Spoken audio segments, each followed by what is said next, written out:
If you're a huge fan of the Dune franchise, specifically the most recent movies, Dune Part 1 and Part 2, and you're just itching to see what's coming next, then let me present to you Dune Prophecy, a new HBO Max series, or just, I guess, Max now, that if you check all those boxes, there's about a 50-50 chance you'll like it. So Dune Prophecy takes place 10,000 years before the birth of Paul Atreides, the protagonist of Dune.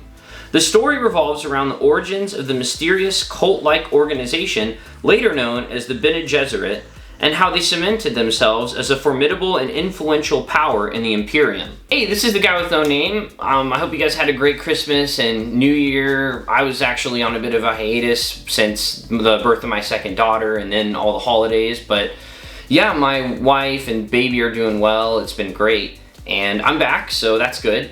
Funny enough too, between the last video I did and this one, I went from hitting my goal of 250 subscribers to going down to 248 for reasons that I guess only God himself knows.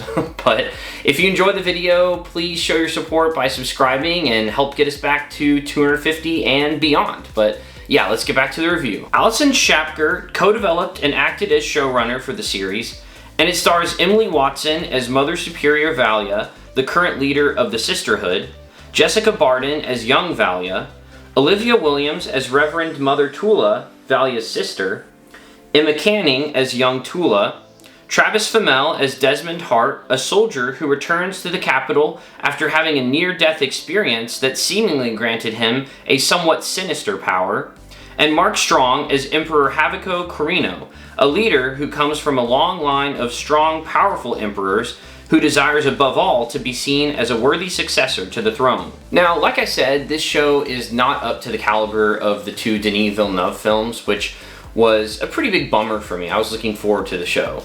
I haven't read any of the Dune novels, although I'm sure I will someday. I definitely want to, but I had heard that Dune Prophecy was based primarily off of some books written by Kevin J. Anderson and Brian Herbert, who is the son of the deceased original author of Dune, Frank Herbert. So I heard that basically the consensus is if they're not terrible books, then they're okay, but they're not near as good as the original Frank Herbert ones. So maybe that has something to do with how the show is versus the movies, that maybe because they are basing it on some materials that pretty much everybody says aren't as good, then the expectation had to have been that it's not going to be as good as the movies. But you know, one would hope that maybe they would realize that and make some changes to try to buff up the story. But when I found out what the story was going to be for Dune Prophecy, you know, the beginnings of the Bene Gesserit, I was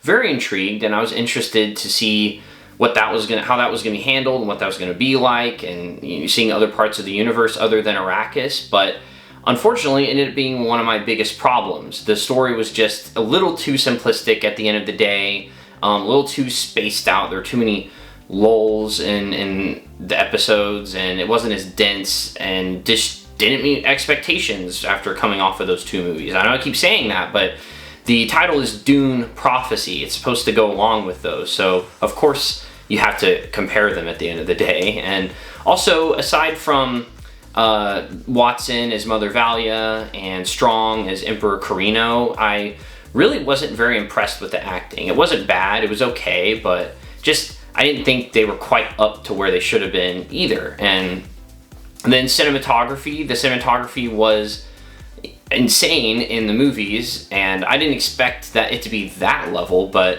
it just wasn't very well shot. I felt like I thought it was okay. Once again, you'll keep hearing that word, but there were definitely exceptions. There were certain shots I was like, oh, that feels like Dune Part 1 or Dune Part 2, or that was creative. But most of the time it was kind of shot like a TV show, and I'm not really used to that either with Max series. I feel like Max HBO kind of hits it out of the park more often than not. Basically, if you've seen my review of Gladiator 2, which if you haven't, you should watch after this, but it basically suffers from the exact same thing. It's inferior to its predecessors in virtually every single way.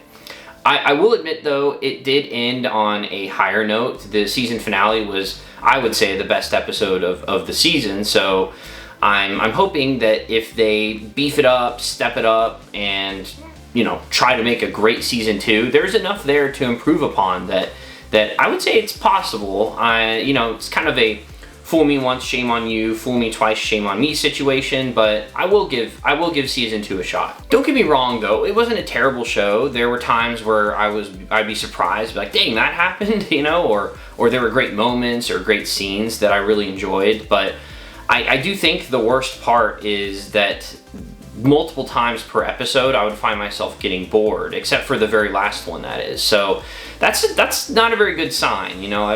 Most shows I like, I don't get bored multiple times in each episode. So take with that what you will. But enough about me. What do you guys think? Did you watch Dune Prophecy? Did you finish it? Did you enjoy it or not so much? Let me know your rating and thoughts in the comments below. And for me personally, my rating is 3.5 out of 5 stars. I really can't give it more than that, and I almost rated it a 3, so I think it just got to 3.5. But also, if you're looking for more videos to watch my Gladiator 2 review or my most recent one of The Return. It's a smaller movie, but I thought it was good and maybe worth watching my review to see if it might be something for you. And yeah, appreciate you guys. Have a good weekend. This is the guy with no name, signing off.